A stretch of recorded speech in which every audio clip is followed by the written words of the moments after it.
안녕하세요. 저는 해외에서 거주 중인 40대 여성입니다. 때때로 고국이 그리워 눈물 짓는 날도 있지만 그래도 든든한 남편과 토끼 같은 자식들이 있기에 나름 행복한 삶을 살고 있는데요. 사실 몇 년 전까지만 해도 제 인생은 암흑 그 자체였어요. 믿었던 사람들에게 배신당해 하마터면 모든 걸 잃을 뻔했죠. 익명의 힘을 빌어 오늘은 그때의 이야기를 좀 털어놓아 볼까 하는데요. 마지막엔 속 시원한 사이다가 기다리고 있으니 끝까지 들어주세요. 그럼 시작해 보겠습니다. 흔히 고아라고 하죠. 저는 7살 때 교통사고로 부모님 두 분을 한꺼번에 잃고 쭉 보육원에서 자랐어요. 몇 없는 친척들은 그 누구도 저를 책임지려고 하지 않았고요. 하나같이 저를 떠넘기기 바빴죠. 그렇다고 해서 그분들을 원망하는 건 아니에요. 그분들 역시 먹고 살기 힘들 정도로 빠듯한 형편이었으니까요. 군 식구가 하나 더 는다는 게 꽤나 부담스러운 일이었겠죠. 어쨌든 보육원 생활은 생각보다 나쁘지 않았어요. 소공녀나 올리버 트위스트 같은 외국 동화를 읽고 자랐던 저는 막연하게 보육원에 대한 안 좋은 이미지를 갖고 있었거든요.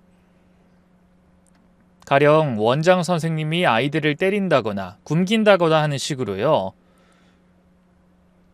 하지만 원장님은 아이들을 진심으로 사랑하고 챙겨주셨고 다른 선생님들 역시 마찬가지였어요. 몇몇 문제아 친구들이 있긴 했지만 그런 친구들이야 뭐 제가 잘 피해 다녔죠. 하지만 그렇다고 해서 행복한 건 아니었어요. 다른 평범한 아이들과 달리 가족이 뭔지, 부모의 사랑이 뭔지 제대로 모른 채 자라서일까요?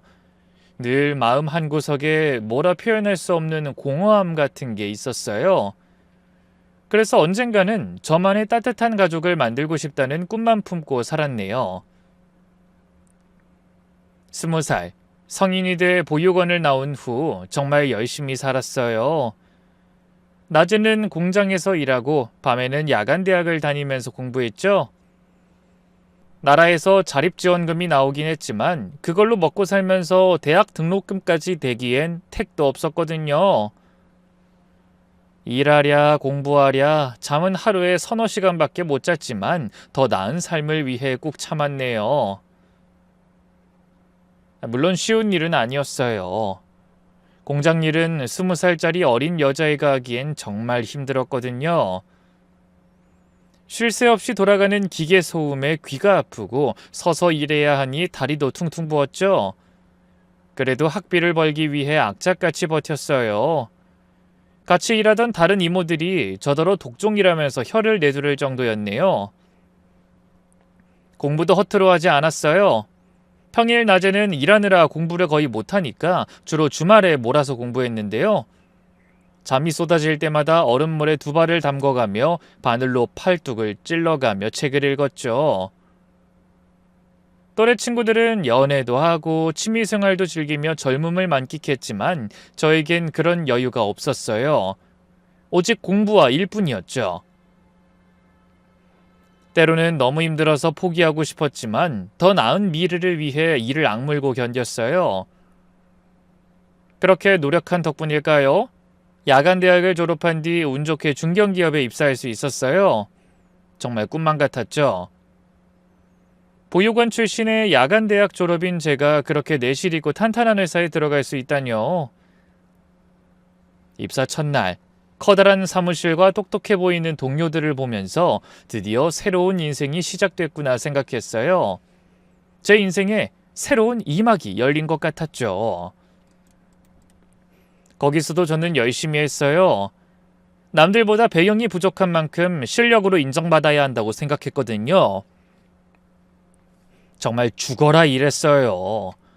주말도 없이 야근도 마다하지 않으면서 말이죠. 점점 저를 인정해주는 사람들이 늘어났고요. 팀장님의 눈에 든 덕분에 승진도 빠르게 할 수 있었어요. 같이 입사한 동료들은 그런 절 부러워했죠. 미래신 좋겠다. 그 나이에 벌써 대리 달고 완전 특급 승진 아냐? 내 말이 팀장님도 미래씨 엄청 예뻐하잖아. 앞으로도 출세가도 달릴 것 같은데 부러워. 하지만 업무 성과와 상관없이 제 개인적인 삶은 여전히 공허했어요. 회사 사람들과도 깊게 어울리지 못했고 특별히 사귀는 사람도 없었거든요. 마음을 나눌 만한 사람이 없었다고나 할까요? 어릴 때부터 혼자 지내는 게 익숙해서인지 사람들과 가까워지는 걸 어려워했어요. 그럴수록 저는 점점 더 일에만 매달렸죠. 내가 잘하는 것에 집중하자 생각했던 건데 지금 생각해보면 일종의 도피였던 것 같아요. 사람들과의 관계가 어려우니까 자꾸만 일로 도망쳤던 거죠. 그렇게 30이 될 때까지 미친 듯이 일만 했더니 과장까지 승진할 수 있었어요. 모은 돈으로 틈틈이 재테크 공부를 해서 주식 투자에도 손을 댔는데요. 그게 운 좋게 잘 풀려서 5억 정도의 자산이 모였죠. 경제적으로는 안정됐겠다. 이제 진짜 결혼할 상대를 찾아봐야겠다 생각했는데요. 쉽지 않은 일이었어요. 이 대인관계에 서툰 저는 누군가에게 소개팅을 부탁할 수도 없었고요. 고아의 야간대학 출신이라는 이유로 결혼정보회사에서도 거절당했거든요. 와인 동호회나 독서 모임 같은 곳에도 나가봤지만 겉돌기만 하더군요.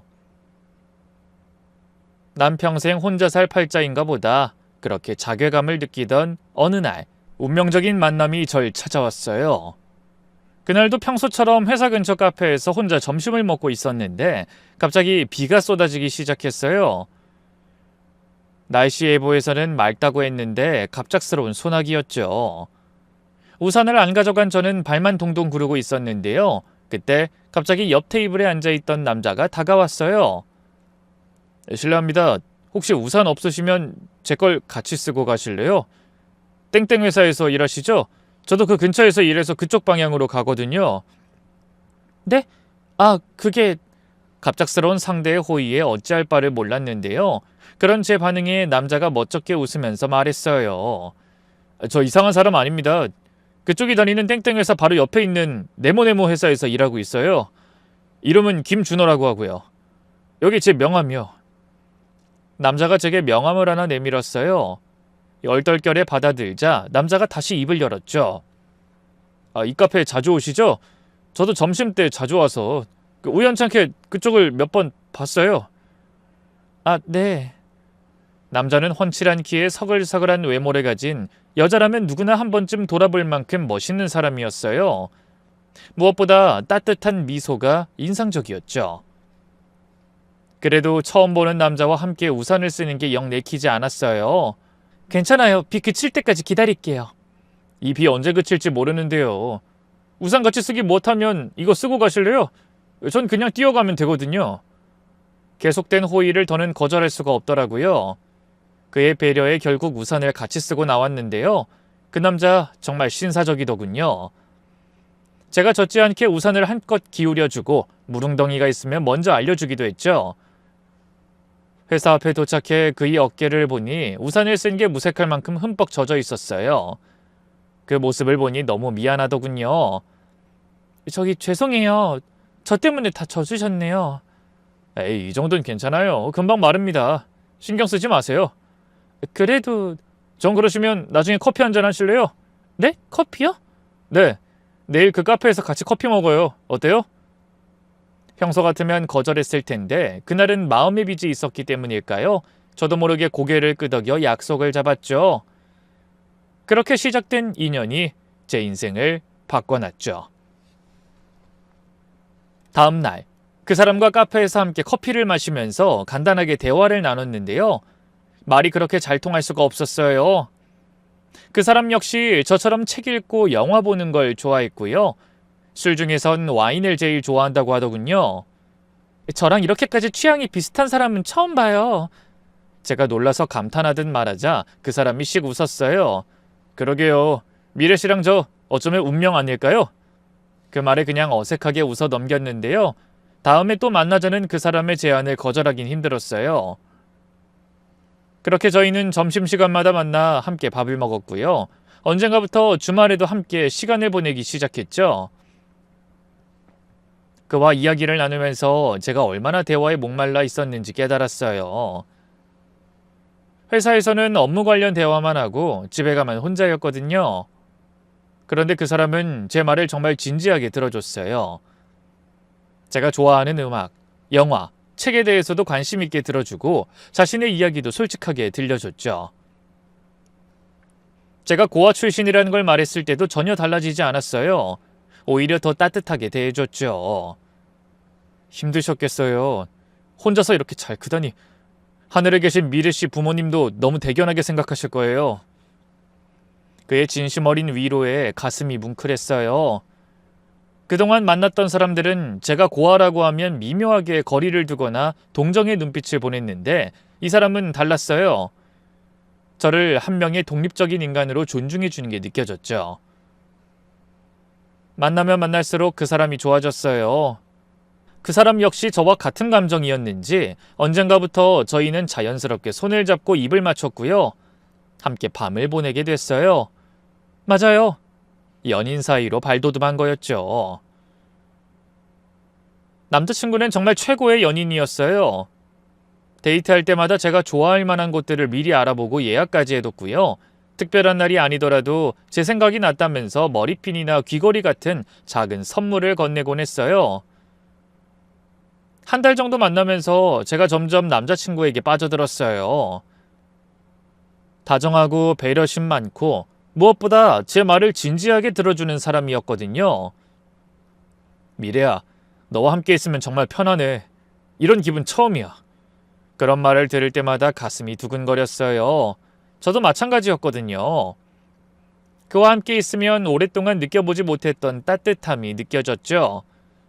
근데 사귄 지 석 달쯤 된 어느 날 남자친구가 뜻밖의 말을 꺼냈어요. 저기 미래야, 사실 할 말이 있어. 그동안 좀 무리를 했는데. 무슨 무리? 그 데이트 비용 말이야. 사실 나 집안 형편이 그리 넉넉하지 못해서 그동안 용돈이랑 적금 깬 돈으로 버텼거든. 근데 앞으로 널 계속 만나려면 솔직하게 말해야 할 것 같아서. 남자친구는 정말 미안해하면서 털어놨어요. 아버지가 몇 년 전 사업 실패로 빚을 지게 됐고 어머니는 파트타임으로 일하시며 가게를 꾸려가고 계신다고 했어요. 미안해 미래야. 너한테 이런 얘기 해야 할지 고민 많이 했는데 정직하게 말하는 게 맞는 것 같아서. 혹시 부담스러우면 그동안 데이트 비용은 주로 남자친구가 부담하고 있었는데요. 남자친구의 솔직한 고백에 오히려 마음이 더 동요했어요. 허세 부리지 않고 있는 그대로 말해주는 게 고마웠거든요. 그만큼 저를 진지하게 생각하고 있다는 뜻이기도 했고요. 그래서 남자친구의 손을 잡고 말했죠. 괜찮아. 내가 진작에 눈치를 챘어야 하는 건데. 나야말로 미안해. 괜찮겠어? 나 진짜 가진 거 없는 놈인데. 사실 난 미래 너랑 결혼까지 생각하고 있거든. 그래서 더더욱 솔직하게 털어놔야겠다고 생각했던 거야. 남자친구의 입에서 결혼이란 말이 나온 순간 심장이 요동쳤어요. 눈물이 날 만큼 기뻤죠. 진짜? 준호 씨야말로 괜찮겠어? 나 부모님도 안 계시고 그렇게 특출나게 예쁘거나 성격이 좋은 것도 아닌데. 바보. 그런 게 뭐가 중요해. 내가 결혼하고 싶은 건 너뿐이야, 미래야. 나도 준호 씨랑 결혼하고 싶어. 그깟 돈 좀 없는 게 대수야? 우리 아직 젊은데 결혼하고 같이 벌어나가면 되는 거지. 그 이후부터는 자연스럽게 제가 데이트 비용을 내게 됐어요. 남자친구는 항상 미안해했지만 전 전혀 부담스럽지 않았어요. 오히려 제게 의지하는 그 모습이 더 사랑스러웠거든요. 저에게도 누군가가 기대고 있다는 느낌이 좋았어요. 지금까지 혼자서만 살아왔는데 누군가를 위해 무언가를 해줄 수 있다는 게 새로웠거든요. 결혼 준비도 착착 진행됐어요. 우선 남자친구 부모님 집에 인사부터 드리러 가기로 했는데요. 설레는 한편으로 너무 긴장됐어요. 고아인 날 과연 허락해 주실까 걱정이 됐거든요. 하지만 그런 생각이 무색하게도 처음 뵌 예비씨 부모님은 정말 좋은 분들이셨어요. 예비씨 어머니는 절 보자마자 두 손을 꽉 잡아주시더라고요. 아이고 네가 미래구나. 준호한테 얘기 많이 들었다. 듣던 것보다 더 예쁘게 생겼네. 그래, 그동안 혼자 얼마나 고생이 많았겠어. 땡땡 회사 다닌다고 했지? 어린 아가씨가 기특하네.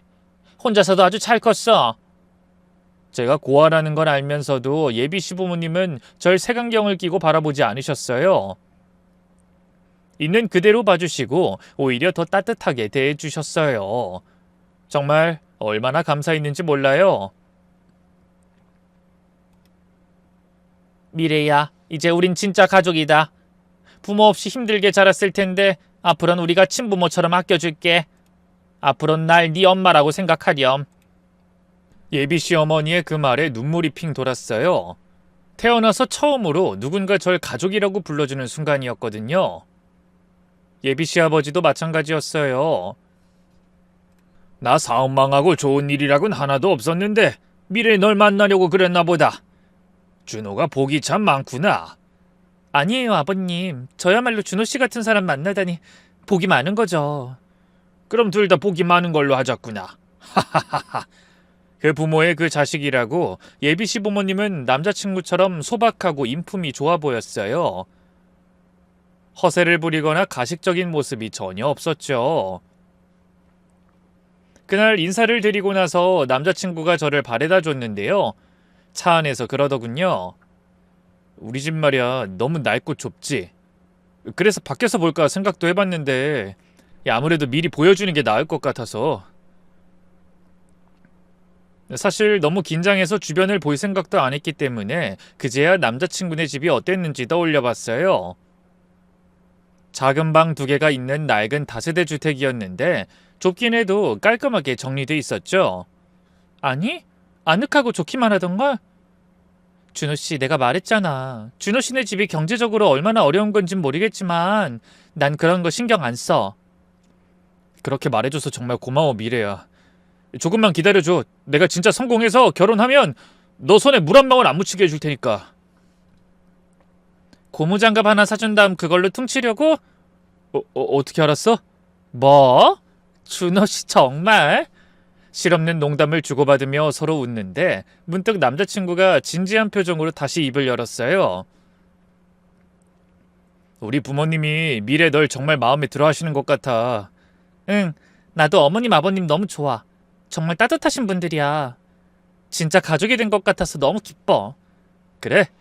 그럼 우리 결혼을 좀 서두를까? 미룰 이유가 없잖아. 그래, 좋아.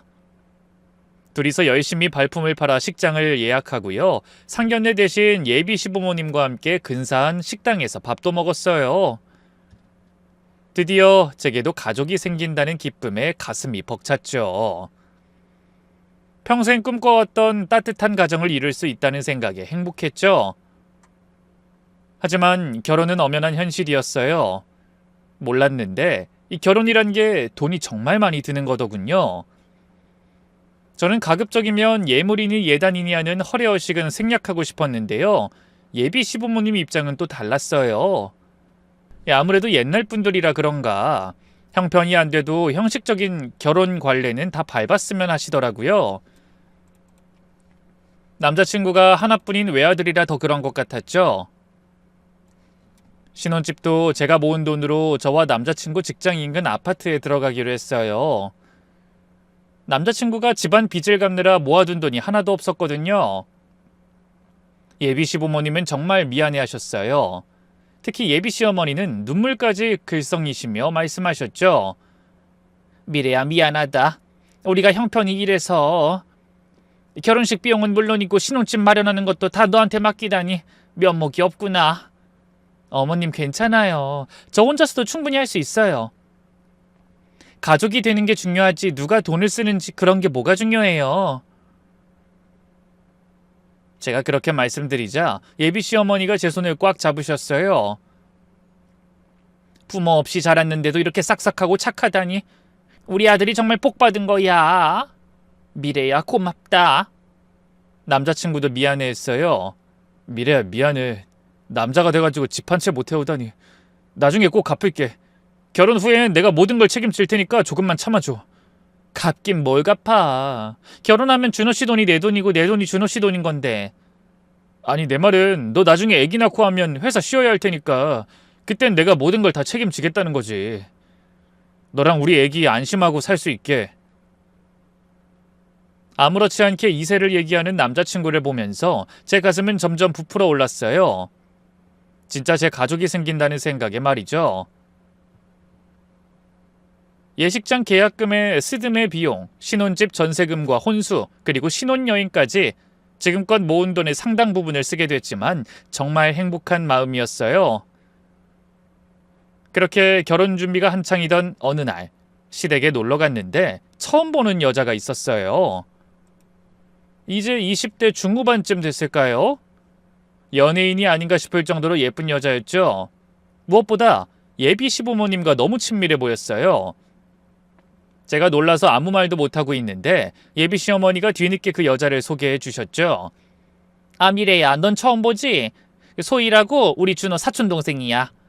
어려서부터 준호를 오빠 오빠 하면서 따라다녔던 친남매 같은 사이란다. 그러자 남자친구의 사촌동생이 환하게 웃으며 인사했어요. 새언니라고 불러도 되죠? 준호 오빠가 정말 좋은 분과 결혼한다고 해서 얼마나 궁금했는지 몰라요. 앞으로 잘 부탁드려요. 아, 네, 저도 잘 부탁드려요. 저도 외동이라서 전부터 언니가 있었으면 했거든요. 앞으로 친하게 지내요, 언니? 남자친구 사촌동생의 순수한 반응에 저도 금세 호감이 갔어요. 저 역시 형제자매 없이 외롭게 컸던 터라 여동생이 생긴다는 생각에 기뻤죠. 소희는 우리 집 막내 같은 존재야.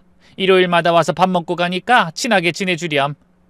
사실 그 애도 부모님이 일찍 돌아가셔서 우리가 돌보고 있는 거야. 나중에 예비 시어머니의 말에 더욱 안쓰러운 마음이 들었어요. 저와 비슷한 처지구나 싶어서 더 친근감이 느껴졌죠. 남자친구 역시 사촌동생을 퍽 아끼는 것 같았어요. 가끔 예비시댁에서 다 같이 밥을 먹거나 할 때면 입 짧은 남자친구의 사촌동생이 밥을 남기곤 했는데요.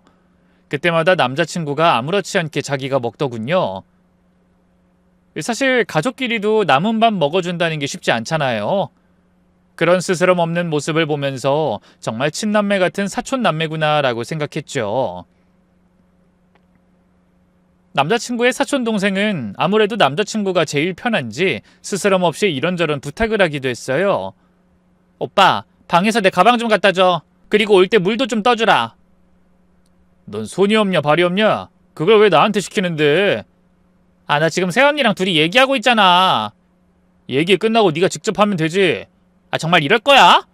새언니한테 어릴 때 오빠 바지에 똥 싸고 울었던 거 얘기한다? 아, 내가 언제? 언니 있잖아요. 오빠가 어릴 때. 알았어. 갖다 주면 되잖아. 남자친구는 아닌 것처럼 굴어도 사촌동생을 귀여워하는 게 눈에 보였어요. 툴툴거리면서도 사촌동생이 원하는 건 결국 다 들어주더군요. 솔직히 부러웠어요. 조금이지만 질투가 나기도 했고요. 하지만 다 가족인데 그런 감정을 갖는 건 옳지 않은 일 같아서 내색하지 않았죠. 남자친구가 그만큼 제게 잘하기도 했고요. 그때만 해도 제 미래엔 꽃길만 깔려있을 거라 생각했는데요. 하지만 결혼을 2달 앞둔 어느 날 갑작스러운 일이 터졌어요.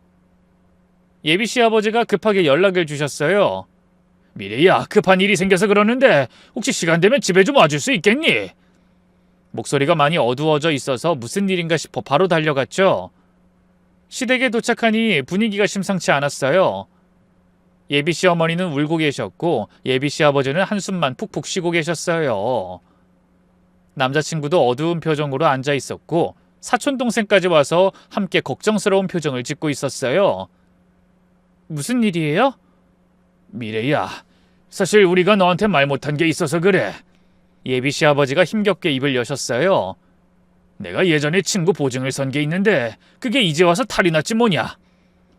그 친구가 야반도주를 해버리는 바람에 갑자기 채권자들이 우리한테 돈을 내라고. 뜻밖의 말에 얼마나 놀랐는지 몰라요. 보증을 서본 적도 부탁해본 적도 한 번도 없지만 그게 얼마나 무서운 건진 잘 알고 있었거든요. 저는 걱정스럽게 입을 열었어요. 얼마나 되는 금액인가요? 한 5천만 원. 이번 달 안에 내지 못하면 우리 집까지 뺏긴다고 하는구나. 아, 그동안 모아둔 돈은커녕 가진 거라곤 빚뿐인데 여기서 이 집까지 뺏기면 우리는 길거리에 나앉아야 해. 아, 정말 어떡하면 좋으니? 예비 시어머니가 울먹이며 말씀하셨어요. 저는 고민하다 이런저런 해결책을 제시했죠. 아버님, 은행에서 대출 받으면 안 될까요? 이미 알아봤는데 신용도가 안 좋아서 대출이 안 된대. 그렇다고 제2금융권이나 사채를 쓰자니 그건 이자율이 어마어마하더구나. 도저히 못 갚을 만큼 액수가 늘어날 것 같은데 그건 정말 막막해서. 예비 시아버지의 목소리에 절망이 묻어났어요. 사촌 동생도 옆에서 새언니 어떡하죠? 두 분이 이대로 정말 집을 잃게 되면 하며 울먹였어요. 그 모습을 보니 제 마음이 무너져 내렸어요. 이런 어려운 상황에 처한 시댁을 그냥 둘 수는 없었거든요. 어머님, 아버님, 제가 도와드릴게요. 미래야, 그런 큰 돈을 어떻게... 괜찮아요. 제가 모아둔 돈이 좀 있으니까 걱정하지 마세요. 저는 그 자리에서 바로 예비 시아버지 계좌로 5천만 원을 보냈어요. 예비 시댁 식구들은 안도의 한숨을 내신 것도 잠시 이내 미안해 어쩔 줄 몰라 하더군요. 미래야, 정말 고맙다. 우리가 이렇게 폐를 끼치게 되다니. 꼭 갚을게. 이자까지 쳐서 다 갚을 테니까. 예비 시아버지가 눈물을 글썽이시며 말씀하셨어요. 그 모습을 보니 괜스레 마음이 아리더군요. 예비 시아버지도 제게 이런 도움을 받는 게 얼마나 민망하고 미안하겠어요. 그래서 저는 일부러 밝은 얼굴로 입을 열었어요. 괜찮아요. 저 이 집에 시집 오면 한 가족이 되는 거고 아버님이 제 친아버지나 다름없게 되는 건데 안 갚으셔도 돼요. 아니야, 그럴 순 없지. 내가 막노동을 해서라도 꼭 갚아주마. 그러자 예비 시어머니가 갑자기 달려와 절 와락 끌어안아 주셨어요. 미래야, 너 같은 며느리를 어디서 찾겠니? 넌 정말 천사야. 어쩌다 너처럼 귀한 며느리를 얻게 됐을까? 고맙다. 정말 고마워. 하지만 한 번 닥쳐온 불행은 거기서 끝나지 않았어요. 한 달 후 또 다른 문제가 생겼죠. 회사에서 일하던 중 남자친구가 갑자기 전화를 걸어왔지 뭐예요. 평소 일할 땐 전화보다 문자를 선호하는 사람인데 이상하다 싶어 복도로 나가 받았는데요. 남자친구가 너무나 충격적인 소식을 전했어요. 미래야, 엄마가 갑자기 쓰러지셔서 응급실에 계셔. 검사해보니 수술을 받아야 한대. 뭐? 수술이라니? 대체 어디가 어떻게 아프신 건데? 그게 담낭에 문제가 생겼다는데 의사 선생님 말로는 바로 수술 안 받으면 큰일 난대. 놀라서 바로 병원으로 달려갔는데 예비 시어머니가 침대에 누워 계셨어요. 사촌 동생도 와서 걱정스러운 표정으로 지키고 있었고요. 어머님 괜찮으세요? 미래야, 미안해. 결혼 앞두고 이런 일이 생기다니. 무슨 말씀이세요? 어머님 건강이 제일 중요하죠. 수술 날짜는 잡은 거예요? 그래, 근데 수술비가 문제구나. 보험 적용이 안 되는 수술이라서 3천만 원 정도 든다는데 또 큰 돈이 필요한 상황이었어요. 하지만 주저할 이유가 없었죠. 곧 제 어머니가 될 뿐인데 어떻게 그냥 둘 수 있겠어요? 걱정 마세요. 제가 수술비 준비할게요. 그러자 예비 시어머니의 두 눈에서 눈물이 흘렀어요. 미래야, 정말 미안하구나. 결혼하기도 전에 이렇게 계속 네 돈을 쓰게 되다니. 그런 말씀하지 마세요. 가족인데 당연한 거죠. 수술은 다행히 성공적으로 끝났어요. 하지만 입원비며 회복을 위한 각종 비용들이 추가로 들어갔죠. 예비 시어머니가 잠기가 밝아 다른 사람들과 도저히 한 병실은 못 쓰겠다고 해서요. 특실 입원비에 회복을 돕는 특별 영양제, 물리치료비까지 한 달 동안 총 1,000만 원 가까운 돈이 더 들어갔죠. 솔직히 그쯤 되니 저도 너무 부담이었어요. 앞으로 예비 시부모님에게 이렇게 계속 큰 돈이 들어가면 어떡하지? 내가 감당할 수 있을까? 걱정이 앞섰죠. 그 와중에 남자친구 사촌동생과의 관계도 미묘해지기 시작했어요. 남자친구 사촌동생이 거의 매일같이 예비 시어머니 병원에 오길래 제 딴엔 걱정이 돼서 먼저 말을 꺼냈어요. 아가씨도 바쁠 텐데 자주 오지 않아도 돼요. 아버님도 계시고 제가 이렇게 매일 오잖아요. 그러자 일순 남자친구 사촌동생의 눈초리가 뾰족해졌어요. 제가 오든 말든 언니가 무슨 상관이에요? 전 엄연히 이 집 식구인데 당연히 와야죠. 언니야말로 바쁘면 매일 올 필요 없어요. 아무래도 제가 벽을 친다고 느낀 것 같더라고요. 그래서 급하게 입을 열었어요.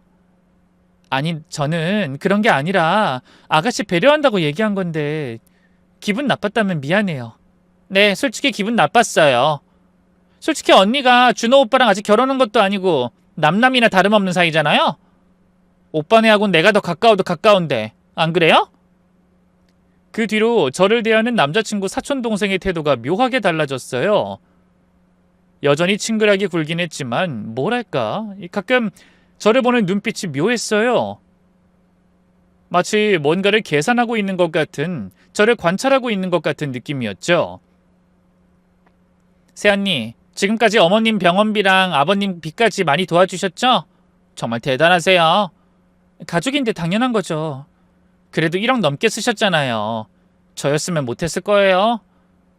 바로 구체적인 금액을 얘기하는 게 아무래도 제가 시댁에 얼마를 썼는지를 다 계산하고 있는 것 같더라고요. 원래 돈 계산이 빠른 건가? 아님 속물적인 애인 건가? 좀 찝찝했지만 그냥 넘어갔어요. 그게 나쁜 건 아니었으니까요. 한편 예비 시어머니가 퇴원한 후에도 문제는 계속 생겼어요. 예비 시어머니가 건강을 회복할 때까지 결혼식을 미뤄야 했는데요. 예비 시어머니는 미안해하면서도 빨리 결혼하고 싶으면 본인의 회복에 전념하라는 식으로 말씀하셨어요. 미래야, 내가 홍삼이 몸에 잘 받는 체질이거든? 하나 좀 해줄 수 있겠니? 그런 걸 좀 챙겨 먹어야 빨리 기운을 차릴 수 있을 것 같은데. 그래야 너네 결혼식도 빨리 치르지. 하는 식이었죠. 그래서 저는 예비 시어머니의 건강 회복을 위해 좋은 음식을 사드려야 했고요. 이런저런 짜잘한 병원비도 계속 돼야 했죠. 그렇게 자잘하게 쓰는 돈이 많다 보니 모아둔 돈을 1억 넘게 쓴 상태였어요. 결혼 준비 비용까지 합치면 신혼집 전세금을 빼고도 거의 2억에 육박했죠. 미래야, 정말 미안해. 이렇게 될 줄 몰랐어. 결혼하고 나서 천천히 다 갚을게. 남자친구도 처음엔 미안해했지만 점점 제 돈 쓰는 걸 당연하게 여기는 것 같았어요. 예전에는 제가 돈을 쓸 때마다 정말 미안해했는데 이제는 네가 도와줄 수 있어서 다행이야. 역시 너밖에 없어. 이런 식으로 말하는 거예요. 제 돈을 쓰는 게 당연하다는 듯이 말이죠. 더 이상한 건 남자친구의 행동 변화였어요. 핸드폰 사용 패턴이 완전히 달라졌거든요. 예전에는 제 앞에서 자유롭게 핸드폰을 사용했는데 어느 순간부터 뒤돌아서 문자를 보거나 화장실에 가서 통화를 하는 거예요. 누구한테 전화 온 거야? 아, 회사 동료야. 업무 관련해서. 그 말에 철석같이 믿었는데요. 통화하면서 얼핏얼핏 들리는 말들이 좀 낯설었어요. 계획대로 잘해봐야지. 그래, 순조롭게 진행되고 있으니까 걱정하지 마. 목표 금액까지 얼마나 남았어? 의아한 마음에 남자친구를 붙잡고 물어보기도 했는데요. 회사 프로젝트야. 복잡한 거니까 설명해도 모를 거야. 하면서 넘기려고 하더군요. 그뿐만이 아니었어요. 어느 날 남자친구, 그리고 남자친구 사촌동생과 셋이 밖에서 밥을 먹었는데요. 제가 화장실에 갔다 온 사이 둘이 머리를 맞대고 조용히 뭔가 이야기하고 있더군요. 조금만 기다려, 소희야. 이제 얼마 안 남았잖아. 그치만 나 너무 힘들단 말이야. 오빠가 내 앞에서 그년이랑 자꾸... 남자친구 사촌동생의 입에서 나온 거친 욕설에 제가 움찔한 순간이었어요. 남자친구가 절 발견하곤 당황하던 것도 잠시 바로 손을 흔들더군요. 미래야, 거기서 멀뚱히 서서 뭐하고 있어? 얼른 와. 아, 저는 굳어있다 어색하게 자리로 가 다시 앉았어요. 그리고 은근슬쩍 물어봤죠. 둘이 뭔 얘기하고 있었어? 아, 소희가 최근에 남자친구가 생겼대. 그래서 조언해주고 있었어. 아가씨가 남자친구? 진짜예요? 그러자 남자친구의 사촌동생이 어색한 미소를 지었어요. 네, 부끄러워서 아직 언니한테 말 못했는데 사귄 지 얼마 안 됐어요. 그래요? 뭐 하는 사람인데요? 아까 얼핏 들으니까 뭔가 잘 안 돼가는 것 같던데. 아, 오빠가 워낙 여자 사람 친구가 많아서요. 전 질투가 많은 편이라 그런 걸 그냥 쿨하게 못 넘기겠더라고요. 그래서 준호 오빠한테 상담하고 있었어요. 이런 건 또 남자 관점에서 얘기를 들어볼 필요도 있겠다 싶어서요. 그렇구나. 나도 혹시 뭔가 도울 일 있으면 말해요. 네, 고마워요, 언니. 그런 일들이 몇 번 더 반복됐어요.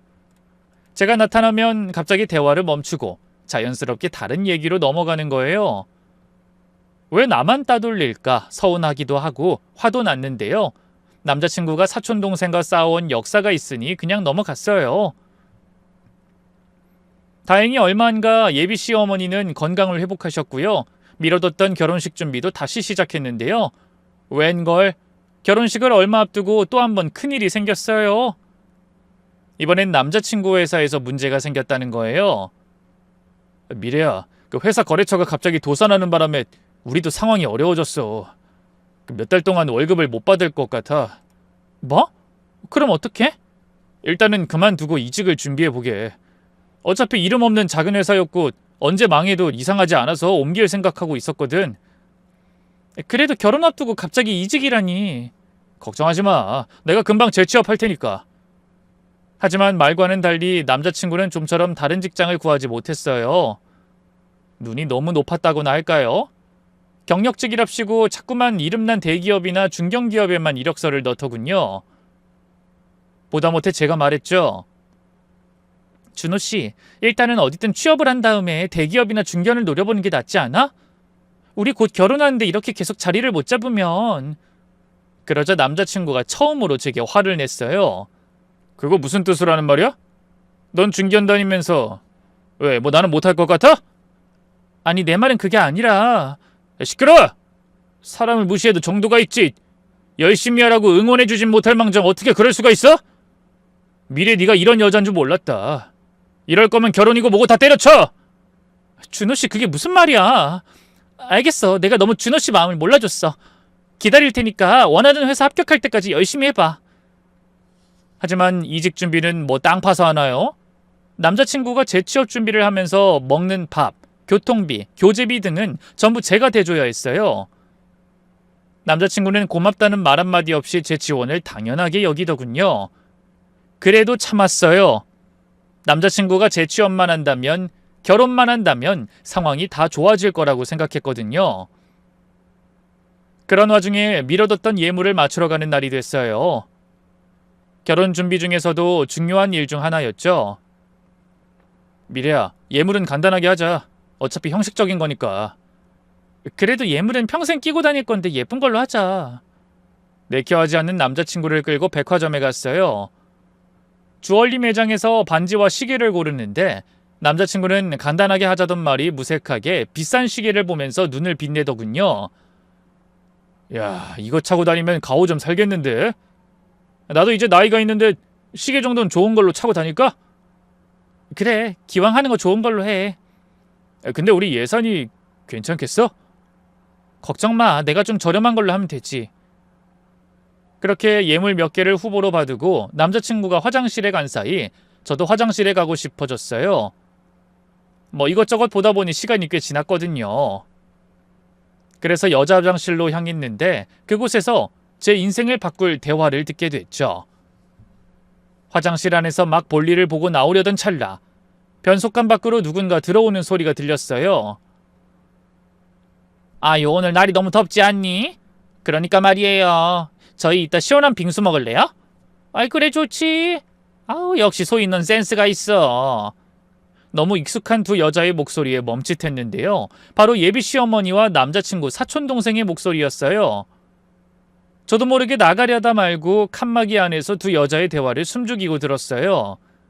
그나저나 어머님, 정말 오빠 결혼시킬 거예요? 아이, 그럼 어쩌겠니? 아직 그년이 틀어지고 있는 돈이 많은데. 그러다 그년이 이혼 안 한다고 버티면 어떡해요? 못 버티게 만들어줘야지. 지까짓 게 1년은 버티겠니? 돈만 뜯기는 거지. 두 여자의 입에서 나오는 거친 욕설에 심장이 쿵 떨어졌어요. 뭔 소리지?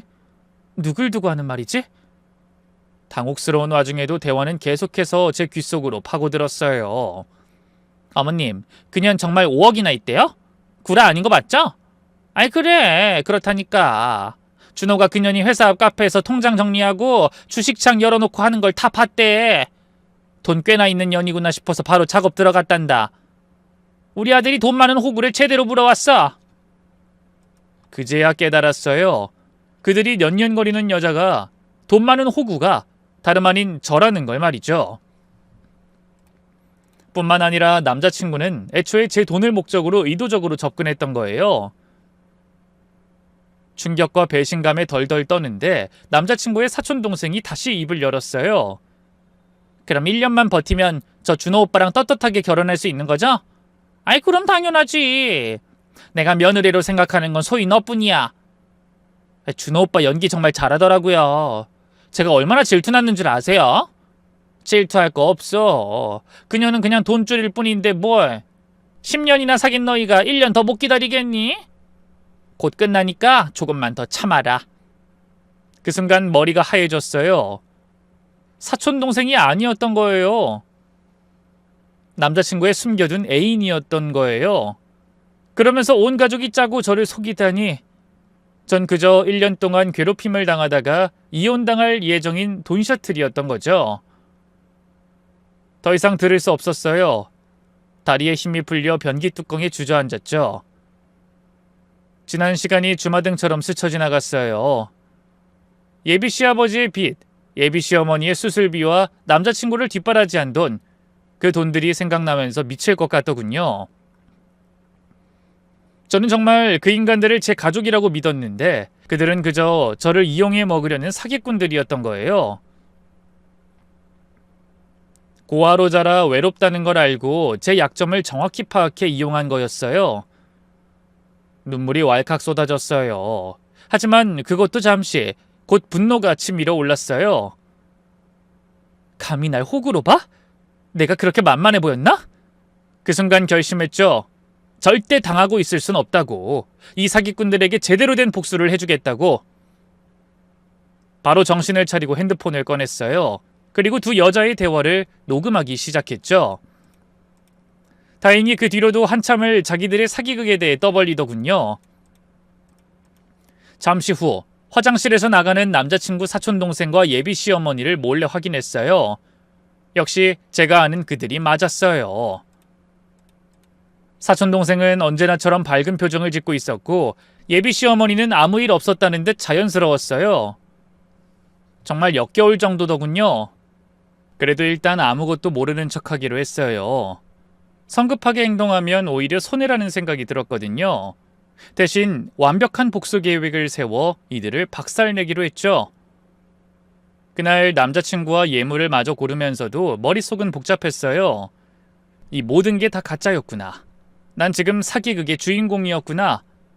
배신감과 치욕감으로 온몸이 덜덜 떨렸죠. 하지만 곧 주인공이 바뀔 거라고, 이제부턴 내가 연출자가 될 거라고 다짐했네요. 집에 돌아오자마자 바로 인터넷으로 흥신소를 알아봤어요. 여러 곳을 비교해본 후 가장 평판이 좋은 곳을 선택했죠. 다음날 바로 찾아가서 상황을 설명했어요. 김준호라는 남자와 김소희라는 여자의 관계를 조사해주세요. 그리고 김준호 가족의 실제 재정 상태도 알고 싶어요. 조사비가 만만치 않았지만 망설이지 않았어요. 지금까지 2억 가까이 사기당한 걸 생각하면 그 정도는 아무것도 아니었거든요. 그리고 바로 변호사 사무실로 향했어요. 인터넷으로 검색해서 혼인 빙자 사기 전문 변호사를 찾아 상담했죠. 한편으로는 아무것도 모르는 척 평소대로 행동했어요. 오히려 더 다정하게 굴면서 그들의 경계심을 누그러뜨렸죠. 준호씨, 우리 신혼여행지 그냥 유럽으로 바꿀까? 정말? 비용이 더 들어가는데 괜찮아? 다 미래 네가 부담해야 하는데. 괜찮아. 평생에 한 번인데 최고로 해야지. 남자친구가 제 말에 눈이 번쩍 뜨는 걸 봤어요. 역시 돈 얘기만 나오면 달라지더라고요. 기간도 좀 더 길게 늘릴까? 어차피 준호씨 지금 일도 쉬고 있는데 한 2달 정도? 좋아! 어차피 신혼이니까 실컷 놀다 와야지. 시댁에도 아무것도 모르는 양 굴었어요. 어머님, 혹시 또 필요한 거 있으시면 언제든지 말씀하세요. 아버님도요. 미래야, 넌 정말 천사야. 우리 복 받은 거야. 예비씨 어머니의 연기를 보면서 속으로 얼마나 비웃었는지 몰라요. 일주일 후 흥신소에서 연락이 왔어요. 조사 완료됐습니다. 한번 와보시겠어요? 그 말에 바로 달려갔는데 조사 결과는 제 예상을 뛰어넘었어요. 김준호와 김소희는 무려 10년 전부터 연인 관계였습니다. 여기 호텔 출입 기록, 여행 사진, 통화 내역이 있어요. 수십 장의 사진과 서류를 보는데 정말 구역질이 날 정도였어요. 동거를 한 것도 모자라서 애를 지운 적도 있더군요. 사실혼이나 다름없던 거예요. 충격적인 사실은 거기서 끝이 아니었어요. 아버님 빚이라던 5천만 원은 가짜였습니다. 애초에 그분은 사업을 한 적도 없고 한평생 한량으로 사셨고요. 어머님 쪽 친정이 그래도 재산이 좀 있어서 그 돈으로 살았던 것 같더군요. 친정 재산이요? 네, 그 덕에 제법 중산층 정도의 여유로운 생활을 해왔더라고요. 하지만 최근에 그 돈도 다 떨어졌고 아버님이 도박으로 빚이 좀 생기면서 상황이 어려워졌던 것 같습니다. 그제야 그들이 제 돈에 그렇게 목을 매던 이유를 알 것 같더군요. 예비시부 도박 빚을 갚기 위해 그랬던 거였어요. 감사합니다. 이 자료는 제가 다 가져갈 수 있는 거죠? 그렇게 말하고 일어나려는데 흥신소 사장이 절 붙잡았어요. 잠시만요. 아직 말씀드릴 게 하나 더 있습니다. 네? 어떤... 김소유 씨 말입니다. 남자가 있어요. 네? 남자가 있다니... 꾸준히 잠자리를 갖는 상대가 있습니다. 아무래도 몰래 바람을 피우고 있는 것 같아요. 원하신다면 그 자료도 드리겠습니다. 흥신소에서 준 사진을 보니 남자친구의 사촌동생, 아니 그 쓰레기 같은 여자가 다른 남자와 적나라한 애정 행각을 벌이고 있었어요. 정말 기가 막히더군요. 이 정도면 증거는 충분하네요. 감사합니다. 이후 저는 남자친구의 핸드폰을 뒤져 추가 증거 자료를 확보하고요. 제가 화장실에서 녹음한 두 여자의 대화 파일까지 전부 변호사에게 넘겼어요. 그리고 D-Day가 될 결혼식 당일을 기다렸죠. 제 앞에서 설레는 척 연기하는 남자친구를 보면서 속으로 얼마나 비웃었는지 몰라요. 그날이 네 재산날이 될 테니 어디 두고 보라지. 드디어 결혼식 당일이 왔어요. 저는 모든 준비를 마쳤고 하객들이 하나둘 식장에 모이기 시작했어요. 남자친구 쪽 하객들, 직장 동료들, 친구들, 정말 많은 사람들이 왔고요. 신랑 신부 입장, 서약, 반지 교환까지 모든 게 완벽하게 진행됐어요. 하객들은 박수를 치며 축하해줬고 남자친구와 예비 시댁 식구들은 환한 미소를 지었죠. 그리고 그토록 고대하던 혼주 인사 시간이 왔어요. 먼저 시아버지가 마이크를 잡으셨어요. 오늘 이렇게 많은 분들이 우리 아들 결혼식에 참석해 주셔서 감사합니다. 미래라는 좋은 며느리를 맡게 되어 정말 기쁘고, 그때 저는 빠른 걸음으로 다가가 예비 시아버지의 마이크를 빼앗았어요. 예비 시아버지는 당황하면서도 사람들 보는 눈이 있으니 순순히 마이크를 넘기더군요. 안녕하세요. 신부 정미래입니다. 오늘 이렇게 많은 분들이 축하해 주시러 와주셔서 정말 감사해요. 제 인사에 하객들이 박수를 쳤어요. 저는 심호흡한 뒤 이어 말했죠. 근데 결혼식 전에 여러분께 보여드리고 싶은 게 있어요. 지난 2년간의 아름다운 추억들을 담은 영상을 준비했거든요. 웨딩 플래너에게 신호를 보내자 스크린에 영상이 나오기 시작했어요.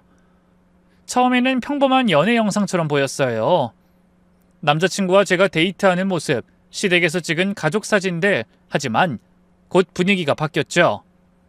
화면엔 남자친구와 사촌동생이 호텔에서 나오는 사진이 나왔어요.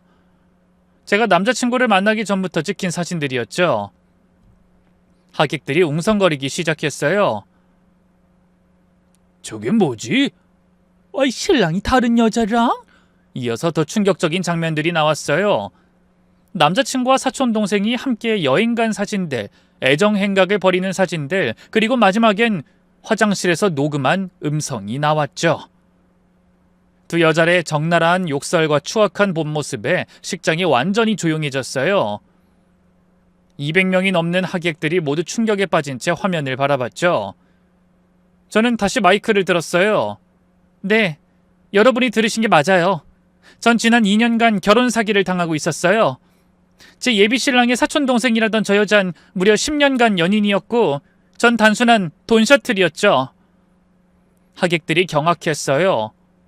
세상에, 이런 일이... 웅성거림이 점점 커졌어요. 남자친구가 황급히 마이크를 빼앗으려 했지만 전 계속 말했어요. 저는 신랑 아버지의 빚, 어머니의 병원비 등을 명목으로 계속해서 돈을 뜯겼습니다. 그러면서도 곧 한 가족이 되니 괜찮을 거라 생각했는데 이들은 결혼 후 1년 동안 절 괴롭힌 다음 내쫓을 계획이었습니다. 물론 그 사이 제 전 재산을 가로챌 작정이었고요. 제 목소린 차분했지만 식장의 분위기는 완전히 얼어붙었어요. 예비씨 모가 갑자기 일어나서 소리쳤죠. 이건 오해야. 전년이 다 거짓말하고 있는 거라고. 그래요? 이렇게 증거가 버젓이 있는데요. 저는 예비씨 모와 사촌 동생의 대화를 다시 재생했어요. 그러자 하얗게 질려선 아무 말도 못하더군요. 그 모습에 하객들이 완전히 술렁였어요. 세상에 이런 일이... 저 가족들 완전 사기꾼이네. 아우, 신부 불쌍해서 어째. 참고로 이미 경찰에 신고했어요. 혼인빙자 사기로요. 제 말이 끝나자마자 식장 뒤쪽에서 경찰들이 들이닥쳤어요. 예비 시부모와 남자친구 그리고 그 애인년까지 혼비백산에선 도망치려 했지만 경찰을 피할 수는 없었죠. 하객들 앞에서 수갑이 채워지는 모습을 보는 순간 정말 속이 시원했어요. 200명이 넘는 사람들이 지켜보는 가운데 완전히 망신당하는 거였으니까요. 남자친구가 연행되면서 소리쳤어요. 미래야, 미안해. 내가 잘못했어. 제발 한 번만 봐주라. 나 진심으로 널 사랑했어. 근데 엄마랑 아버지 등살에 못 이겨서 그런 짓을 한 것뿐이야. 남자친구의 그 말에 기가 차더군요. 개소리하고 있네. 네 애인 단속이나 잘해. 걔 뒤에서 다른 놈이랑 붙어먹고 있더라. 뭐? 몰랐나 보네? 그것도 증거사진이 있는데 보여줄까? 그러자 남자친구가 눈에 독을 품고 자기 애인을 노려봤어요. 그 애인은 하얗게 질려선 아무 말도 못하더군요. 아니 오빠 그게 있잖아. 나도 너무 외로워서. 그 입 닥쳐! 이 더러운 년! 남자친구는 경찰에 연행되는 와중에도 애인년의 머리채를 잡았어요. 그 여자도 지지 않고 같이 머리채를 잡고 싸우더군요. 다 오빠 때문이잖아! 오빠가 날 먼저 외롭게 두고 전현이랑 붙어먹었잖아! 너 그걸 지금 말이라고 해? 너도 동의한 거였잖아! 돈에 눈 멀어서 좋다고 해놓고 뒤에선 그런 더러운 짓을 해? 서로 싸우는 두 년놈들을 보고 있자니 얼마나 한심하던지요. 어쨌든 저는 그 인간들을 사기죄로 고소했고요. 남자친구는 3년, 그 애인녀는 2년, 예비 시부모는 각각 집행유예와 벌금형을 받았어요. 그리고 민사소송에서 꽤 큰 금액을 배상받았죠. 무엇보다 그들의 사회적 생명은 완전히 끝났어요. 결혼식 영상이 인터넷에 퍼지면서 어딜 가든 손가락질 받게 됐거든요. 겹지인을 통해 근황을 들어보니 여전히 비참한 밑바닥 인생을 살고 있더군요. 반면 저는 정말 좋은 사람 만나 결혼했어요. 눈에 넣어도 안 아플 만큼 사랑스러운 아이들도 있고 제가 그토록 꿈꾸던 단란한 가정을 이뤘답니다. 긴 얘기 들어주셔서 고맙습니다. 모두 건강하세요.